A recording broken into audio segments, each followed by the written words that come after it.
கர்த்தருடைய பரிசுத்த நாமத்திற்கு மகிமை உண்டாவதாக. தேவ செய்தியை கேட்க அவரை காத்துக் கொண்டிருக்கிறதான தேவ பிள்ளைகளுக்கு அவருடைய நாமத்தினாலே வாழ்த்துதலை சொல்லிக் கொள்ளுகிறேன்.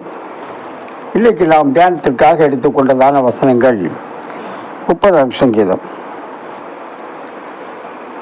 30ஆம் சங்கீதத்திலே தாவீது ராஜா சொல்லுகிறான், சத்துருக்கள் என்னை மேற்கொள்ளாமல் நீர் என்னை கை தூக்கினபடியால் உம்மை போற்றுகிறேன். என்னை குணமாக்கி என்னை உயிரோடு காத்தீர். அவருடைய கோபம் ஒரு நிமிடம், அவர் தயவு நீடிய வாழ்வு. தயவினால் என்னை திடமாய் நிற்க பண்ணுகிறேன். உம்மை நோக்கி நான் கூப்பிட்ட போது என் புலம்பலை ஆனந்தமாக மாற பண்ணுகிறேன்.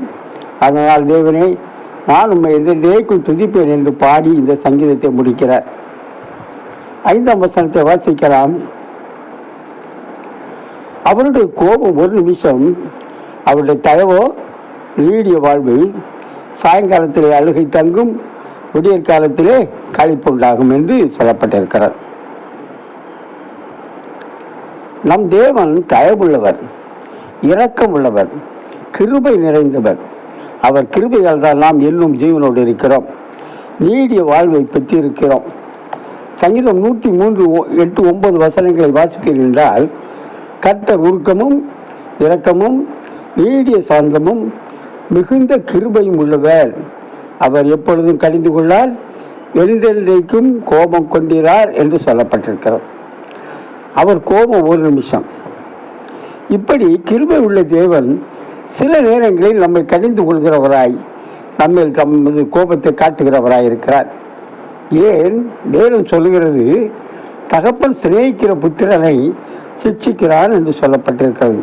அதாவது ஒரு தகப்பன் தன் மகனை அதிகமாக நேசிக்கிறபடினாலே அவன் வழி தப்பி போய்விடக்கூடாது என்பதற்காக சில சிறு சிகிச்சைகளை அவனுக்கு தருகிறார். அதே போலதான் தேவாதி தேவன் நம்மை சில நேரங்களில் கடிந்து கொள்ளுகிறார். ஏனென்றால் அவர் நம்மை மிகவும் அதிகமாய் நேசிக்கிறார். அதனால்தான் நம்மை சோதனைகளால் சில வேளைகளில் சோதிக்கிறார், சிட்சிக்கிறார். ஏசாயா 54ஆம் அதிகாரம் 7, 8 வசனங்களை வாசிப்பீர்கள் என்றால், இமைப்பொழுது உன்னை கைவிட்டேன், ஆனாலும் உருக்கமான இரக்கங்களால் உன்னை சேர்த்துக் கொள்வேன்.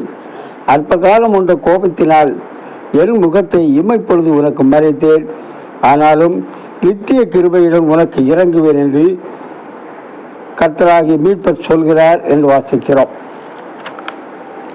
இஸ்ரவேலர் மோசே வழிநடத்தி கொண்டு வருகிறதான வேளையிலே யோசுவாவும் காலேபும் கானான் தேசத்தை சுதந்திரித்துக் கொள்ள தேவன் நம்ம பிரியமாக இருக்கிறார், அது நல்ல தேசம் என்று சொல்லுகிற போது இஸ்ரவேல் ஜனங்கள் யோசுவாவையும் காலேபையும் கல்லெறிந்து கொள்ள வேண்டும் என்று சொல்லுகிறார்கள்.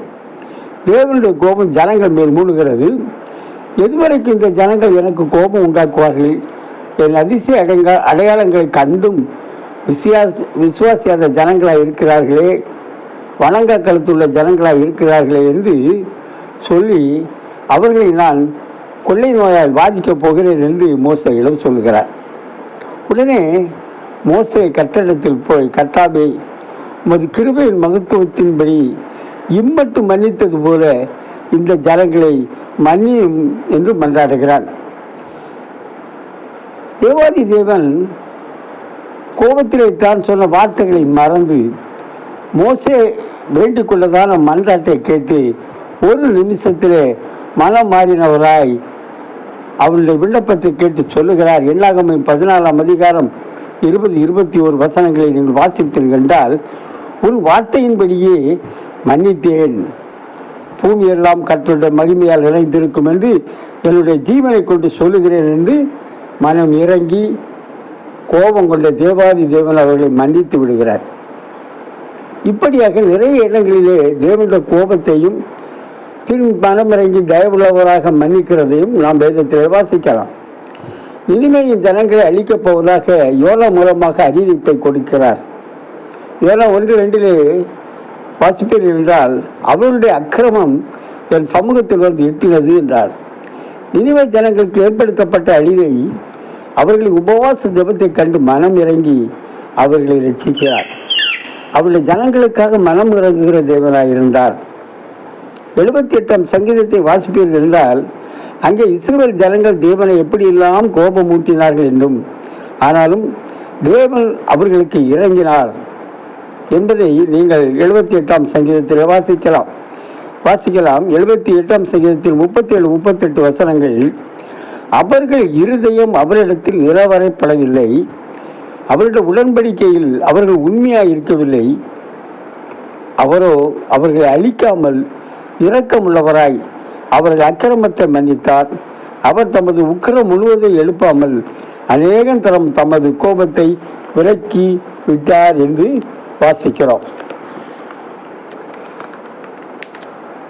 தேவ ஜனங்கள் பாவம் செய்து தேவனை விட்டு விலகும் போது அவர்கள் தவறான வழிகளிலே செல்லும் போது தேவாதி தேவன் கோபம் கொண்டவராய் அவர்களை சிக்ஷிக்க நினைக்கும் போது மோசையின் வார்த்தைகளால் மீண்டும் மனமிறங்கி அவர்களை மன்னிக்கிறார். கோபம் கொள்ளுகிற தேவன் மீண்டுமாய் மனம் இறங்குகிறார். அதைத்தான் இந்த அதிகாரத்தில் 5ஆம் வசனத்தில் வாசிக்கிறோம். அவர் கோபம் ஒரு நிமிஷம், அவருடைய தயவோ நீடிய வாழ்வு. அவர் கோபம் கொண்டாலும் நம்மேல் அவர் கோபம் கொண்டு நம்மை அழித்து விடுகிறதில்லை. அவர் தம்முடைய பிள்ளைகளுக்காக இறங்குகிறவராயிருக்கிறார்.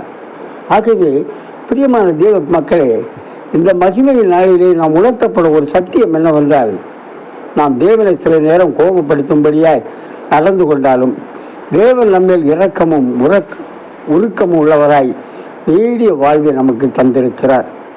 ஆகவே நாம் தேவனை நோக்கி ஜெபிப்போம். அவருடைய கிருபைகளை பெற்றுக்கொள்வதற்காக மோசே விண்ணப்பம் பண்ணினது போல நாமும் விண்ணப்பம் பண்ணுவோம். தேவனை கோபமூட்டுகிற காரியங்களை நம்மை விட்டு அகற்றி அவருடைய பிள்ளைகளாய் ஜீவிப்போம். கர்த்தருடைய மேலான ஆசீர்வாதங்களை பெற்று ஜீவிக்க தேவன் கிருபை செய்வாராக. ஆமென். அல்லேலூயா.